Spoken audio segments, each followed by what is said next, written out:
Chicago was living in Chicago was a rough time, and it just seemed like at that point it was just like, fuck it. It was like, we just never gonna get this shit right. We just never gonna get this shit right.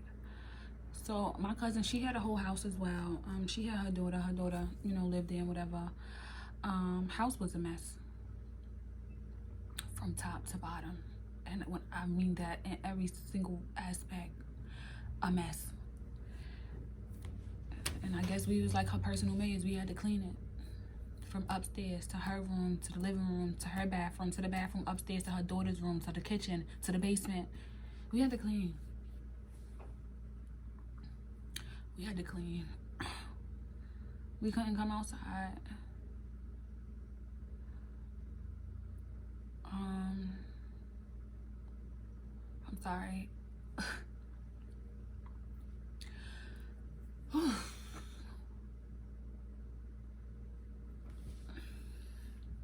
That was a real tough. That was a real tough time for me. I never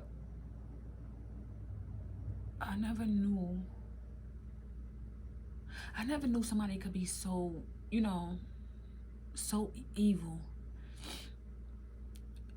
Like my mom, you know, she was mean. My sister was mean, but this was beyond.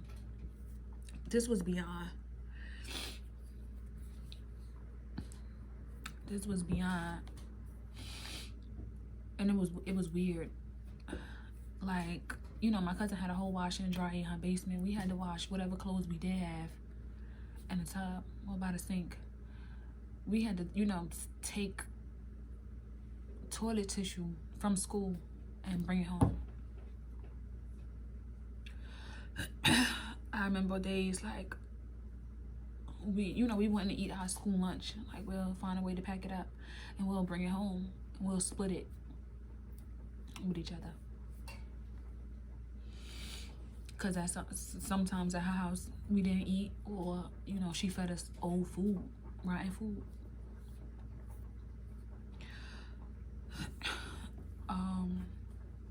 Like if we went to like a family event or something, like we had to wear long sleeves all year round because we had so many bruises. We had so many bruises, it didn't make sense. That lady beat us every day. Every day with anything she could find. Anything she could find. But her favorite was that extension cord. Every single day. She beat us so, literally. She beat us so much that we'll wake up in the morning and go downstairs and stand there and wait for her beating. Like we were so immune to getting beat that we didn't flinch. You know, we didn't try to grab the belt or grab the extension cord. We were just standing because we were so used to getting beat. We were so used to it. You know, I had to listen to her tell me all types of things. You know, I'm all types of bitches. I'm all types of hoes.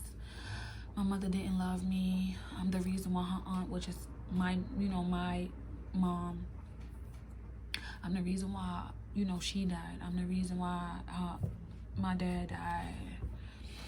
Nobody wanted me. My sister didn't even want me. That's why I'm there.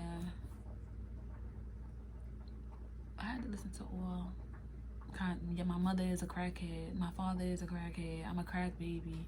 I had to listen to all types of things, and I was kind of level-headed in the beginning, and I just tell myself, like, she don't know what she talking about. She lying. That's not true. That's not true. But when you're a kid. When you're a kid and you're in a situation like that, and you know, you keep constantly hearing the same things, you start to believe it, especially when there's no one there to tell you otherwise. And I just, you know, constantly.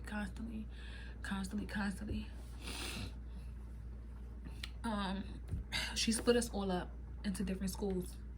She said she didn't want them to be in the same school as me because I was manipulative. So we all lived in the same house, same address, but we all went to different schools. School was kind of like my outlet. Even though I couldn't really, you know, concentrate. School was it was like my outlet. And for the most part, I could say like Chicago, their schools had a lot of programs, like a lot of, you know, different after school programs, a lot of good ones too. So I used to join like any little club, like just so I wouldn't be home. And the only reason why she allowed me to join the club was because you join one of the clubs and they'll pay you for participating in the after school program. Did I see any other money of the checks that I was making? Of course not. But it didn't bother me. I just didn't want to be in that house. Things started to become like, it started to, you know, get to me even more because I was trying so hard to like be strong and not show that I was hurt, because my brothers, like they was watching me, you know. I didn't have any rational answers, so all I could tell them is, you know, things that I will hope for, you know what I'm saying. And I'll tell them just so, you know, I wouldn't hear them cry, I wouldn't, you know, see them sad, or they wouldn't see that I was hurting, but I was hurt and I was sick. Because I knew I was lying. I knew I was lying to them. And even though I knew it was lies, I just wish it was somebody there to lie to me. Because maybe I wouldn't go to cry myself to sleep at night. Or maybe, you know, I wouldn't lose sleep.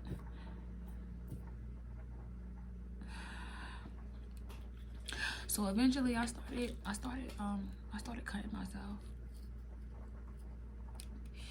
I would cut myself every day. I would cut myself.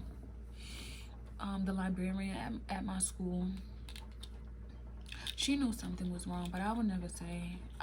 Especially not in Chicago, because, you know, I tried, because when we first moved to Chicago, we did have an attorney. So, you know, I tried to tell her everything that was going on in the house, and she did try her best to, you know, move us back with my sister. But you know, after a while, she told me, she was like, there's nothing I could do because y'all are out of my jurisdiction.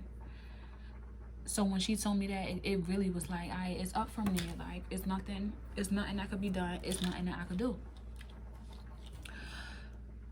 But the librarian, she I feel like she knew something was wrong, but I would never tell her. So like during lunch, you know, sometimes she'll let me come downstairs in the library and whatever, and she's the one who introduced me to like emails, and at the time it was MySpace. I didn't know anything about that stuff, but I feel like she had a plan, you know. So once she introduced me to all that stuff, like, you know, my older brother and my older sister, like I was able to find them like on social media and stuff like that. So I started like writing them, and they're asking me like, oh my God, Nick, like I haven't heard from y'all in like 6 months and 8 months, like what's going on? So, you know, I'm under the impression like she told us that, you know, y'all don't love us and y'all don't call for us and y'all don't care. That's why y'all stopped calling. And they, you know, they telling me she changed the number. And when we do get the number, she'll tell us y'all at the park, y'all at the skating rink, y'all at birthday parties, y'all at the movies, and it's like, whoa. So now, you know, I'm starting to get, you know, a little bit of hope. I mean, you know, we still hours away from each other, from Chicago to New York, but it's still like a little bit of hope. Like, all right, all that stuff she was saying, like they didn't care, like she lying or whatever. So the librarian, what did she do? She went and got like a little track phone, like the ones that you'll get like at Walgreens or something like that. And I was calling, you know, my sister, and I was calling them and stuff like that. But my cousin's daughter, she wound up, you know, finding the phone, and of course, you know, I got beat for that or whatever. But I feel like she was more mad because, you know, now people are aware, people know what's going on inside of this house. But still, it was really nothing they could do because she had custody, and like she had to prove certain things, and she was really one of those people. I promise you, like if she was to pursue a career in acting, whew, Grammy, not whatever, Oscar, whatever they get, it would go to her. She was good. She was real good.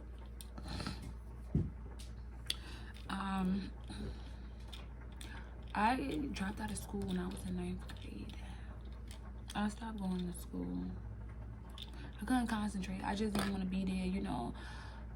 I didn't have any friends. Like, it was people that, you know, spoke to me, you know, I spoke to, but nobody knew what was going on.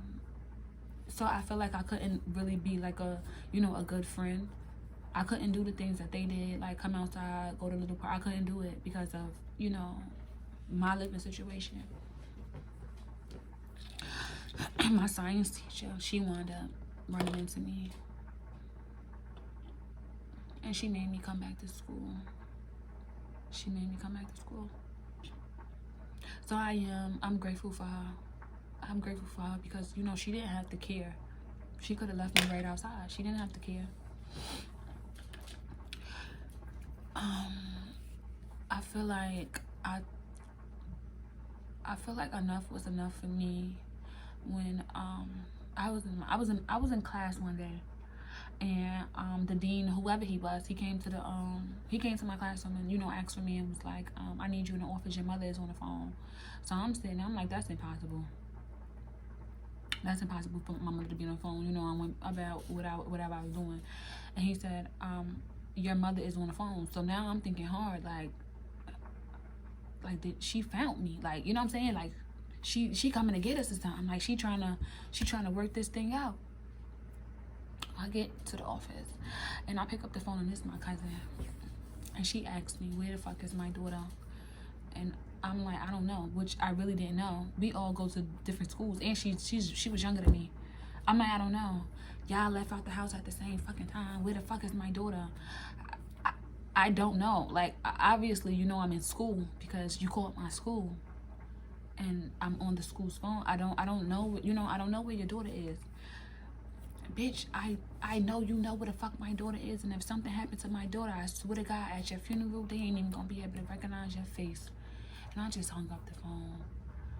And that's when, like, I just burst out crying in the middle of the office because I was tired. I was so tired. And it was just like, at that point, I did not know what to do. I didn't know what to do.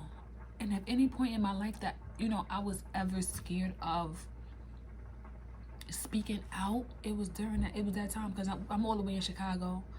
You know what I'm saying? I got my brothers. If it was just me, I probably would have been like, fuck that, but I got my brothers. My brothers are here.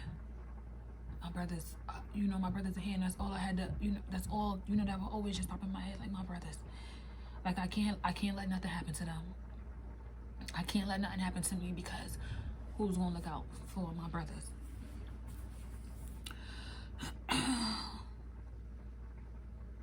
My youngest brother, he ended up running away. She beat my brother so bad.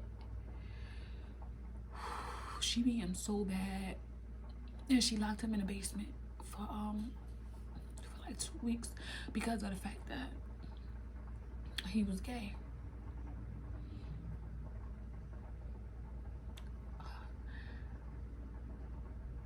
And he ended up running away.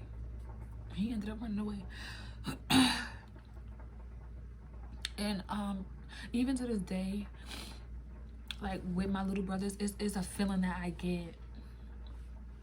They don't even have to tell me something is wrong. Like, I could feel it. But when he ran away, he was gone for like 5 months. When he ran away, I didn't get that feeling. Like, I didn't get like a bad feeling. I used to get like a feeling of relief. So I knew, it might sound crazy, but I knew my brother was okay. I knew he was okay. Of course I missed him, you know, but I was more so happy that somebody, you know, got away. During that time when he had ran away, I never saw a cop at my house. Never saw a cop. Never saw a cop. So that was like kind of iffy to me. And like during that time, like she always she had conversations with me about money. It was always like, oh, you know, your father left you money. If you put it in this account that I'm talking about, you could flip it and you could get this out of that. And it was 4 of us. So, you know what I'm saying? 7,000 from each of us. Like, she, you know, she had a plan.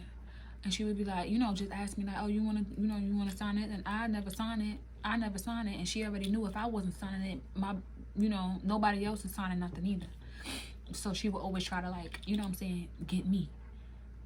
We're not doing that, miss. If you gonna beat me, but we not doing that.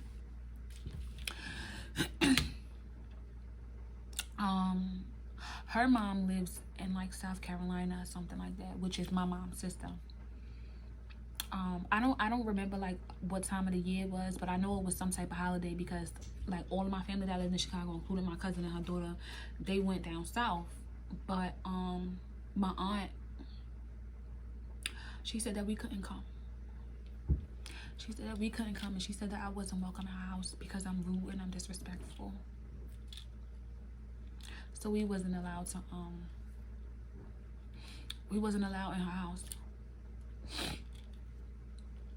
So I don't remember where my 2 brothers stayed during that time, but I know me and my sister stayed with one of our neighbors that was like 3 houses down, maybe 4 houses down or whatever. So we stayed there for a week, and her daughter was older, so she introduced me to drinking. That was the first time I drank. It was Grey Goose. That was the first time I had a drink or whatever. And so of course I didn't know what I was doing. I'm just drinking it or whatever. But I liked the feeling. It made me feel different. It made me feel like somebody else. It, you know, made me forget about my problems. It was just different. So the whole week, like, I just kept doing it. And I was so hungover one day when I went to school. Like, I just slept the whole day while I was in school. I was fucked up. When my cousin wound up coming back from South Carolina, of course, the lady, she wound up telling my cousin everything that happened. So when I came up the stairs, because we was in the room in the basement, when I came up the stairs, my cousin smacked the shit out of me, like the dog shit out of me. And that wasn't the first time she did that. Like, she used to come to my school and smack the shit out of me in front of everybody. But she smacked the shit out of me, like knocked the wind out my motherfucking body. But it was like, yo, I just had it, y'all. I had it well. And I fought this lady like it was like my life depended on it. I fought this lady. And we messed up this lady in the living room. And of course she bigger than me, so, you know, of course she got the best of me, but I had it.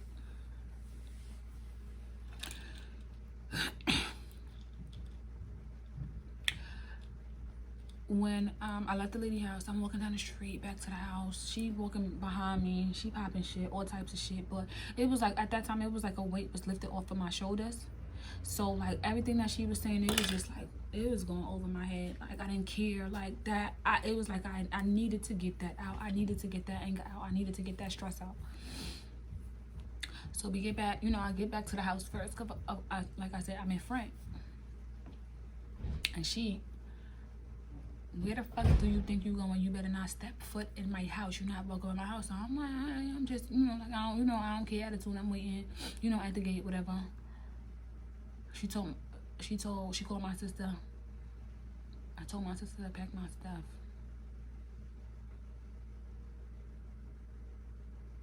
And I was mad at my sister at that time because she packed my stuff.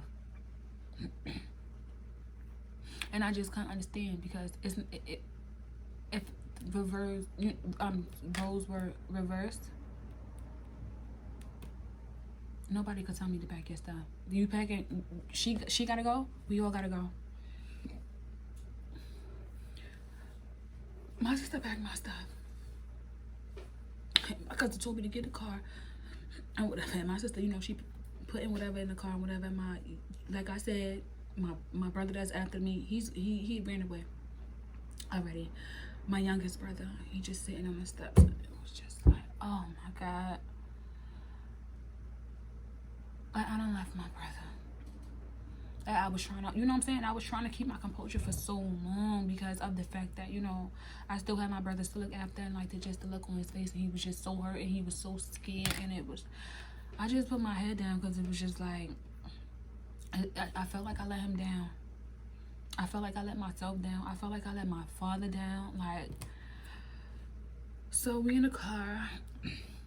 We lived on the west side of Chicago, so we were driving to the south side of Chicago, and that's a distance. I don't even know what she was talking about, honestly. Like, as she was driving, I really didn't give a fuck. But I wasn't scared. I wasn't scared. Like, I know she was telling me that I was crazy, like all this extra stuff. I wasn't scared. But when we pulled up to the and I looked, it was a big facility. And when I looked to the right of me, it was kids. Swear to God, they had straight jackets on, but you know, I guess they let their arms, you know, they was able to let their arms out because they was outside. They was playing handball. When I saw that shit, I got scared, because I knew that I wasn't crazy, but you know, everybody around me was, you know, trying to make it seem like that, you know, I was crazy or whatever.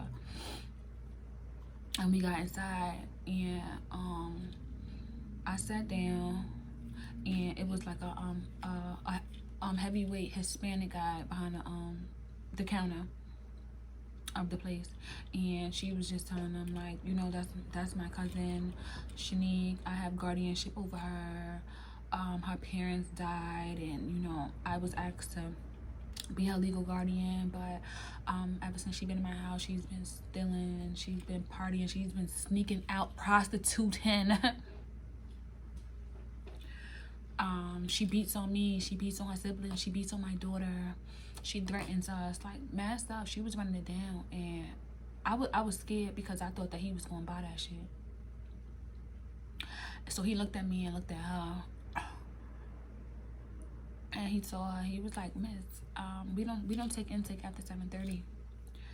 So she like, but she's disrespectful, she's this, she's that. They're like, now she's, you know what I'm saying, she's becoming irate.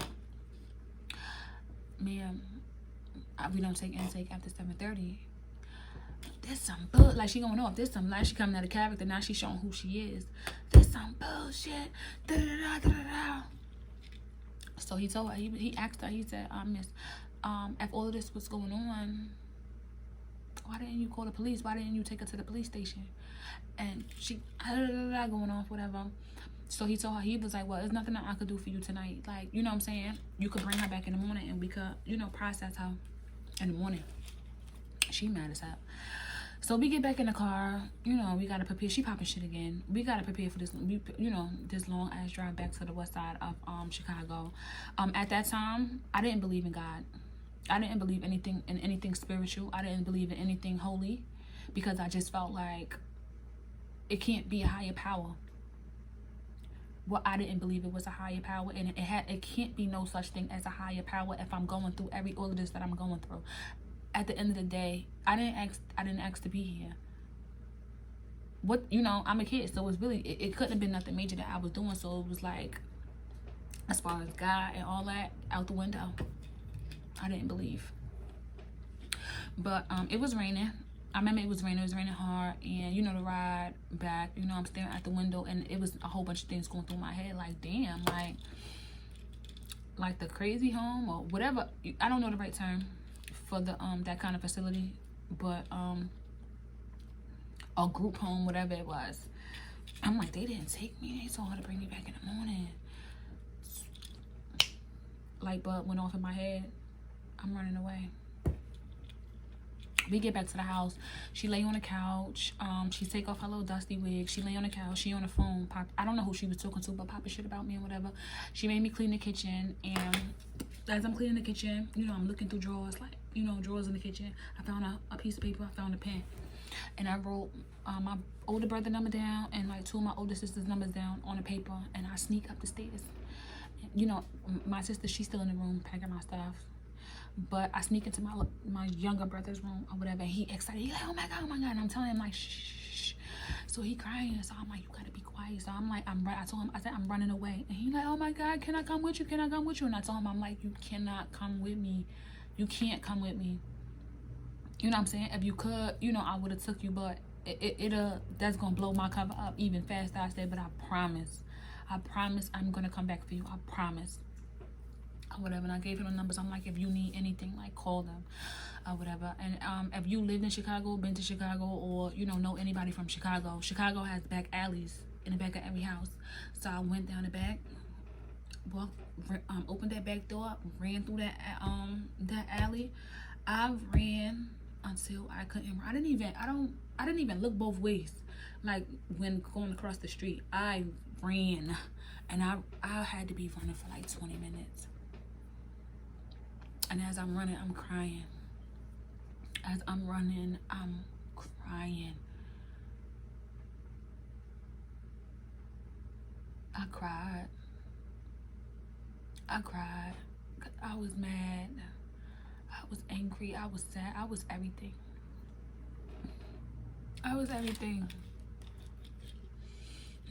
And I ran to this girl house that I was going to school with.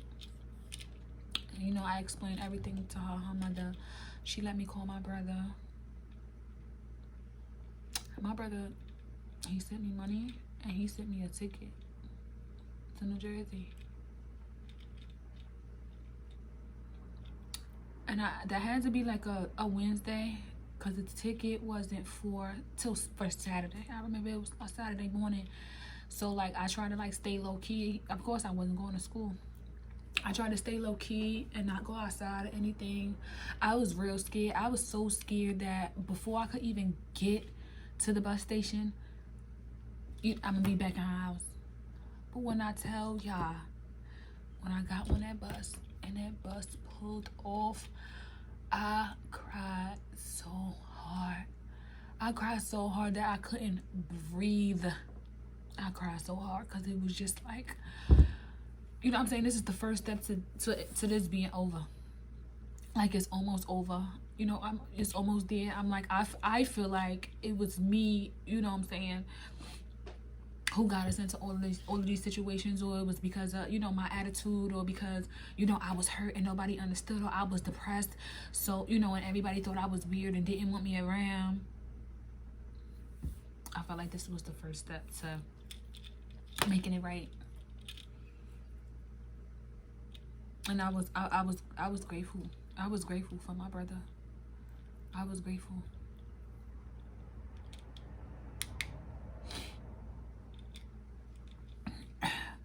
He